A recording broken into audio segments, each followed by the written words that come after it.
Thank you. Thank you, Will. Thank you to the Urbit Foundation for having us. Thank you, Thomas, for all the logistical support. I mean, seriously, this conference is amazing. Look at this place. It's beautiful. So, to begin with my slides, at your own pace. Should I do it cold? Should I turn my laptop around? That'd be so sad. The slides are great. You need to open the presentation. Oh, I think it's open, no? You tell me. I mean, we insisted on using our own computer for sovereignty purposes. It's okay, the block time is way longer.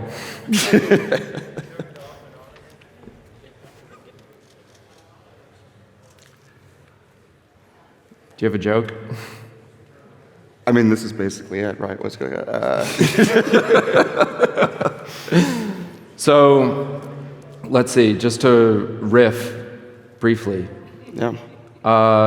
There's a third tirrel corp member here, Isaac Vizentainer. He's not on stage, but I also want to give a shout out to him. Yeah. Wherever he is. Tell us the story of the Bitcoin sign. Okay, all right, so I'll tell that story. I happened to be interning at a Washington-based think tank. And I went there because I wanted to basically study under George Selgin, who was a monetary economist, who was the first to promulgate the theory of free banking, that there could be a free market solution to a monetary system that didn't come down from on high. So I attended a hearing just for the purpose of taking notes, and I used to work at a few hedge funds, and so I knew that the camera was on basically, and the seat was purely accidental, as a matter of fact. So it was 90% just God's serendipity that I was in that seat. You would have done the same thing, okay? All right, so here we are. We are tirrel Corp, and the moment we find ourselves in right now is that we are so back.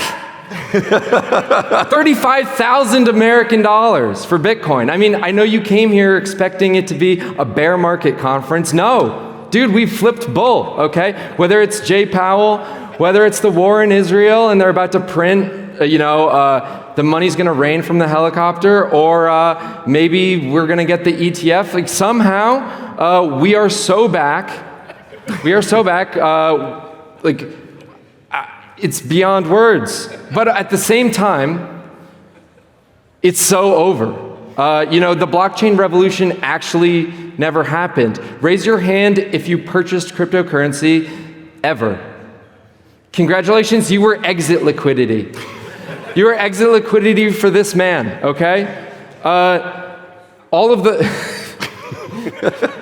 for his honorable, what's his epithet? As ambassador to what country? Anyway. Grenada, something like that? Something like that. Special ambassador, yeah, right. His eminence. Justin Suntron, you bought his bags. All the talk about blockchain disruption, disintermediating financial services, how much has actually come to pass? And how much talk about decentralization has basically been a marketing ploy for venture capital. So, at the same time, here's sort of a numerical representation of what this looks like. We have over 200 million Bitcoiners, 420 crypto owners in total. I thought that number seemed fake, but apparently it's true. And yet, 15,000 nodes. I mean, I don't know if that's bearish for Bitcoin or bullish for Urbit, that we have nearly that many Urbit nodes running. So financialization is only going to exacerbate this. Gary Gensler, he must be a Bitcoin maximalist because he's actually, by not approving the ETF, he's actually helping this ratio. This is going to balloon when we have an ETF. It's going to go way up. It'll be 1 billion Bitcoiners for 15,000 nodes. So we simply do not have the decentralized architecture that we thought we would. You know, it's basically this figment of financial imagination right now. And so in this moment, we have the sharks circling. You know, Brian Armstrong says he wants to turn Coinbase into a super app. Elon Musk reboots X to be the super app. And these are people, you know, they may pay lip service to decentralization, but we know that they would be the first to sell out the true ideology, you could say, of this technology in service of their shareholders. And so these are people to whom permissionlessness is really a bug, something to be abstracted over as they build their new super apps. And so what is the sovereign alternative to that? Is there anything that stands up? So some people have tried making some blockchain protocols which can address this, or some like Nostr. We have Lens. We have some people trying to make apps to round out the financial stack that Bitcoin started, but generally, architecturally, they're all half measures. And I think that as it will unfold in the next several months and years, you know, there'll be a flash in the pan, basically stale on arrival. So what do we actually need to succeed here, to realize the full vision? I believe sound money requires sound computing. This is ultimately why I joined the Urbit project in 2019. For those of you who don't know, this is Tim May, early cypherpunk. And this is his email signature on the cypherpunk mailing list. So this is a description, not a prescription. We all know that this system basically starts with digital money. We are all, even though Urbit is, yes, a longer standing project than Bitcoin, if you didn't know, we are still swimming in the wake of Bitcoin. But there's at least 6 sovereign technical primitives above that, which I think are frankly necessary before you can have any change in the status quo. So when I looked at this signature way back in 2019, I saw Urbit as the system that it could complete the system, as they say, of German idealism, of Bitcoin maximalism, etc. So these are primitives in the blue that I think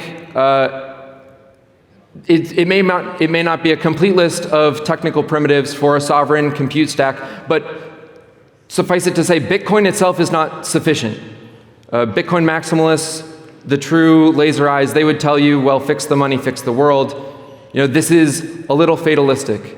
And I think that Urbit is a rare project that we are patient enough to build painstakingly a gigantic stack of necessary tools to not let Bitcoin be floating out there alone without ways to network it, to use it in truly peer-to-peer ways.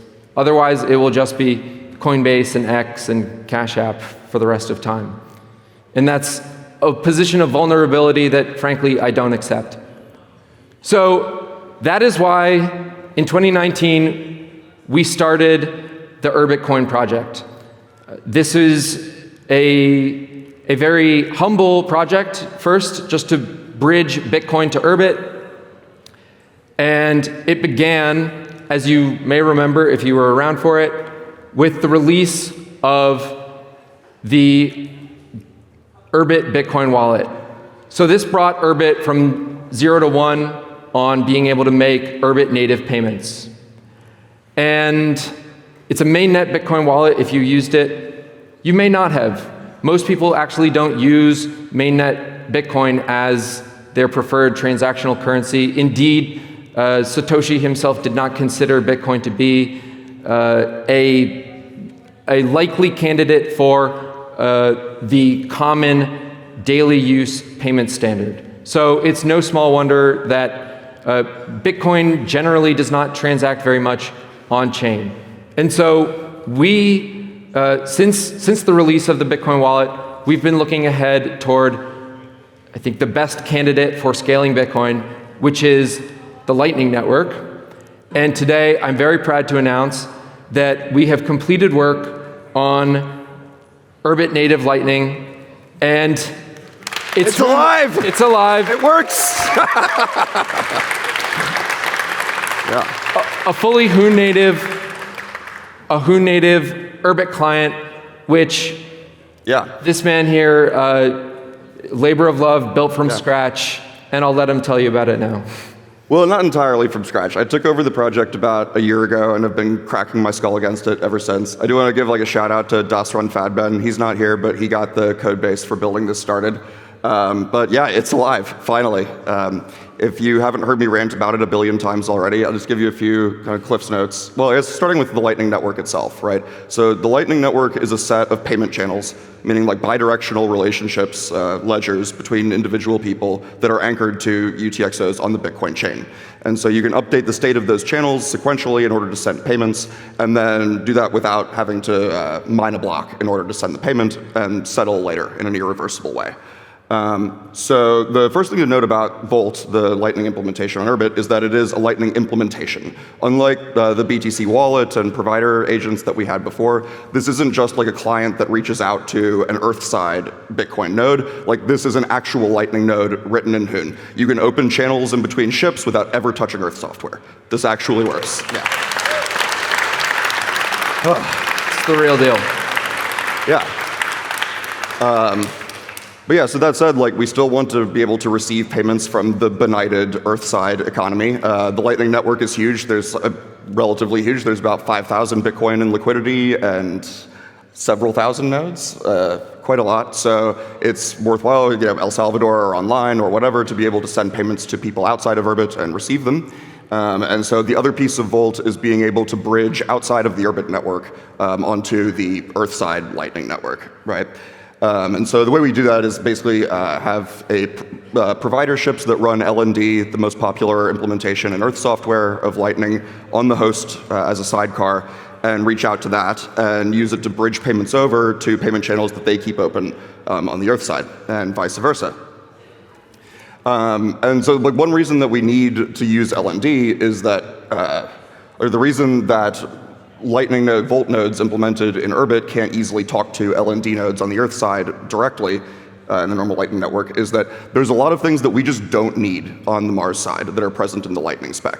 One of the largest parts of the Lightning spec is the messaging protocol. Keep alive messages, heartbeats, dealing with edge cases where messages don't arrive at all, arrive out of order, arrive corrupted. And these things are handled for us by Urbit. I don't need to worry about them at all. I don't need to worry about the identity of my Lightning node, right? All of this stuff can just be dropped from the Lightning spec, but that means that we can't directly talk to those LND nodes because they're expecting us to send a keep alive message every 3 seconds that we don't need to do. So on the other hand, this first iteration of Volt is a fairly slavish, I would say, implementation of the Lightning spec directly into Urbit. Beat for beat, everything else that's in there besides the messaging protocol we stick to. But I'm already, naturally, as any dev knows, I'm looking ahead to V2, to the rewrite, and I think it's just worth talking about how much more affordances Urbit can give to the next version of Lightning that's actually superior to the Earth Lightning protocol and is able to exchange data for payments in a much richer way. The existing data exchange between Lightning nodes protocol is extremely limited. It makes it assumes a lot of constraints in how Earth software can talk to each other peer-to-peer that just don't exist on Urbit. And so the next version is going to be not just Lightning on Urbit, but something better than the Lightning that we have today because of Urbit. Elizabeth Stark, Adam Back, we're coming for you. Yeah. coming for that. They'll start taking our calls soon. Yeah, They will. So, shall we talk about some use cases, perhaps? Probably. So generally, the overarching theme is that we wanted to make it as easy as possible for money to just be an OS level primitive. And so initially, this unlocks many use cases which you're probably expecting to hear about. So you can paywall content. This is Studio. If you've got a blog, if you have something to say, a manifesto to publish, paywall it here. We have a Urbit-Native store. You can sell your products on Urbit easily for Bitcoin. And then the third, if you've published an Urbit app, has anyone sold their Urbit app yet? Like, we would like to see this finally happen. Nice. Palfun has been working without much compensation. He gives all of his apps away for free. I think they're worth $1 million each. Yeah. I'm pretty sure everybody here would tip if they could, and very shortly you will be able to. Like, if you want to throw a few dollars in sats, Palfun's way when you download Rumors, like, you will be able to do that. And I mean, like Will said, I just have a huge amount of confidence in this network that is a viable model for devs to be rewarded for what they do, and to incentivize like some of this app creation that right now does not have a basis.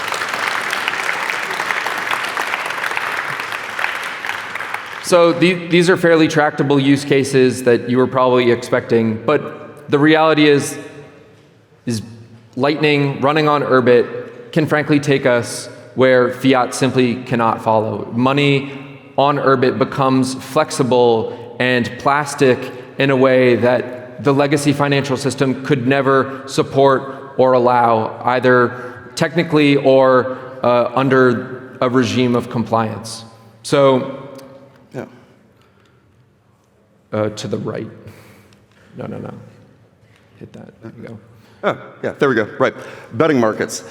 Yeah, so you should go and see Topher's talk about Alphabet later today to hear a lot more about this. But just to like stub it out, the existing betting markets are one of the most mafia-esque and hyper-regulated industries on Earth. And it's also the most infamous use case of decentralized technology and encryption is probably the assassination market.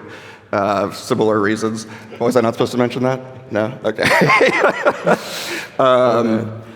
But yeah, in order to avoid that, right, we need both uncensorable money on the one hand, a permissionless monetary and payment system, which Lightning gives us. But then we also need the peer protocols that allow liquidity providers, oracles, escrow, and so on to advertise their services and form agreements with each other completely out of the radar of the rest of the network.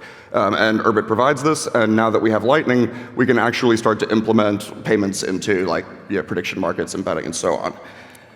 The next one, yes, social media microtransactions. So, I mean, I don't know about you guys, but there are a ton of people that I follow on Twitter that I would really like to be able to provide like a certain amount of money a week to creators that, are not remunerated at all for their efforts. Occasionally tweet about how, their dad has cancer and they need all the money that they can get, right? I mean, but people whose content I really enjoy. And making it easy, like as you browse content, just by interacting with it to reward those creators, I think it allows us to start moving away from like the advertising economy. Basically, the internet economy is built on two things, like scraping your data, so violating your privacy, and exploiting your attention with advertising. And the only way to get around this is microtransactions, like being able to pay in an extremely easy, small amount, instantaneous way for the things that you browse. This is the only way we get around this issue, and Lightning and Urbit again make it possible. So this is, yeah. So this is me soy jacking because this is probably my favorite use case of Lightning, or the one that I think is the coolest, which is the idea that you can atomically stream payments over Lightning in one direction in exchange for like data, electricity, or a service in the other, and these can be atomically linked. So right? we're streaming Jake's salary at the Tirrel Corporation. Yes. So Bitcoin a minute? Yeah, he gets a Satoshi. Per keystroke. Yeah. Satoshi per keystroke of Hoon, or every 10 seconds or something. Yeah, but this is like to the sort of poke money concept, right? The way that money should be a primitive at the networking layer, right? The idea here is that we're making money part of the ontology, right? Like the value of things should be atomically linked to the things themselves. And with digital money in a digital economy, that's actually possible because most of the things that we value in this economy are data and are network level services.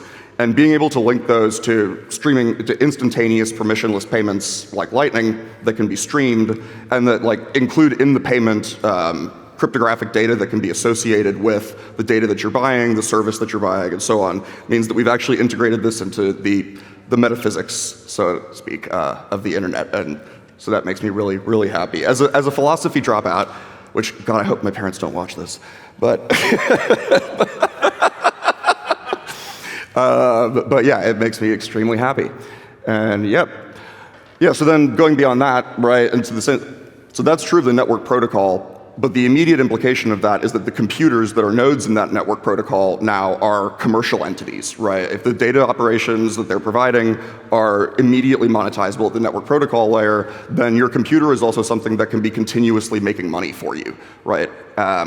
And being able to develop programmatic policies, essentially, in how your Urbit is able to reach out to the chain, reach out to a market, and make financial decisions, whether for microtransactions or for trading or something else, is where we're headed next. Who needs a job when you have an Urbit? That's the idea, at least. The apotheosis of which would be wallet artificial intelligence, right? LLMs. Yeah, I think tirrel's That's too dangerous, man. Oh my God, Yukaski! we need the superintendents. Will the safetyists please save us from ourselves? There could be safetyists here. There could be safetyists anywhere. No, okay. So like Tirrel Corp's line was, maybe still is, I don't know, that like Urbit isn't real until you can make a living on it, right? I mean, my line is that AI isn't real until it can sustain itself in the economy, right? Like something is a real autonomous agent when it can exist and pay for its own compute and electricity and so on in a real environment. And the first step to this, and a particularly important one if we want it to benefit, or at least be aligned with, in some sense, us, is the ability of your computer to act as your financial agent in an autonomous way within like the policy limits that you set, that Urbit allows you to set on such an LLM. Or whatever AI model ends up being the best. Ignore the JavaScript. No JavaScript. You don't do it. Yeah. Yeah, Bank of America could never. So the network economy. Like no more exploitation of your attention, no more exploitation of your privacy. Like the network is self-monetizing, it's part of the protocol, which actually, fun fact, is like, I think there's an email to Hal Finney or something, like from basically the designers of the early internet, the World Wide Web in like 1992, were looking for something like Bitcoin to have like a primitive monetary transfer at the protocol level. But it still wasn't for another 2 decades that came out. And it was not for another decade after that we had something like Urbit that would allow that coordination of peer-to-peer monetary transfer in this way. And so we have the Web 2 that we have FANG companies, but this is how we're going to demolish them and make it part of the metaphysics of the internet the way it always should have been. There we go. So, practically speaking, this is being released next month, so be on the lookout for the desk. Yeah. We will be advertising everything you need to know, whether you want to use this as a consumer or more likely as a developer. We are spinning up a Tirrel liquidity node, so we will be throwing a Bitcoin on the network, standing behind this, bringing liquidity to whatever applications you want to use. And then for technical implementation, yeah, so I mean, just like if you want to integrate payments into your app, like the ideal is that we have a standardized means to do so. As much as I would like everyone to be using just Lightning for their payments, like that's not reality. There's already, I think, ETH payments on the network portal. There's also credit cards like through Tirrel. So we need a way of being standardized and rail agnostic when apps want to either like request payments from their counterparties or send payments to their counterparties. So I have a initial first pass spec on what a standardized community user space payments API should be. that I will publish in a gist once I clean up the comments a little bit. But yeah, this is a request for comment from everybody. I mean, but Holium, Zorp, everybody has an interest in developing payments on the network, and also just devs, who would want to integrate a tip jar into their app or something. What do you want the poke to look like? The scry, the subscription, what is the Schelling point for how this should be designed? So please, Tonda, Sitrime, Signal, et cetera, reach out. And Urbit-Coiners. So this is our Schelling point. If you can't find us after the talk, join the group. We'll be discussing it in there. We'll be scheduling an event probably in about 2 or 3 weeks once everything settles down to take your comments and build this together. Yeah. So I think that's all. Thank you very much to the Urbit Foundation. Thanks, guys. Thanks everyone for being here.